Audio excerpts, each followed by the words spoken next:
उभे आहोत नीरा बारामती रोड खामगळपाटी नजीक आणि समोर जी गर्दी दिसते ह्या गर्दीचं एक वेगळं कारण आहे, कारण तुम्हाला गर्दीमध्येच उभा राहिलेला एक हायवा टिप्पर दिसेल.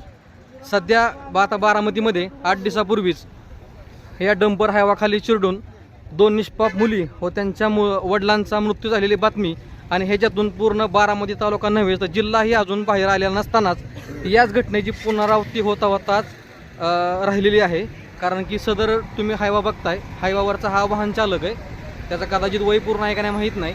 आणि ज्या व्यक्तीबरोबर हा घटनाक्रम घडलाय ती समोर आपल्याबरोबर आहेत, मुलगा आहे. हां, त्यांना आपण इथं बघू शकतोय की रस्त्याला गर्दी दिसते आणि ही तर लोक दिसत आहेत की हे सदग्रहस्थ आहेत की ते गाडीवरून प्रवास करत होते. त्यांच्याबरोबर सदर हा छोटा मुलगा, त्यांची पत्नी असं एक कुटुंब नीरा बारामती रोडून प्रवास करत होतं आणि हा वेगवान असा हायवा ह्याच रस्त्यावरून प्रवास करत होता. सदर की काय झालं, तुम्ही काय प्रकार काय? तो बी आमच्या मागे येत होता. आम्ही म्हणलं आता पुढे जाईल, मग पुढे जाईल 2 किलोमीटर ते 3 किलोमीटर आमच्या पाठीमागेच आला.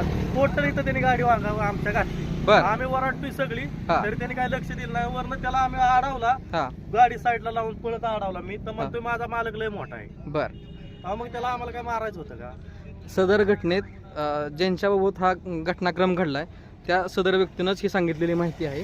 तरी मी परत एकदा प्रशासनाला RTO अधिकारी असतील किंवा इतर अधिकारी असतील यांना विनंती करतो इच्छितोय की सदर घडली आपल्या बारामतीमध्ये 8 दिवसापूर्वीच अशी घटना घडली की ज्या घटनेमुळे संपूर्ण बारामती नव्हे तर पूर्ण जिल्हा हादरून गेलाय.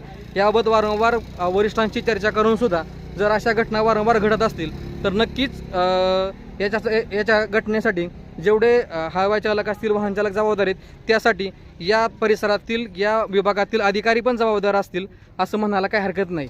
धन्यवाद.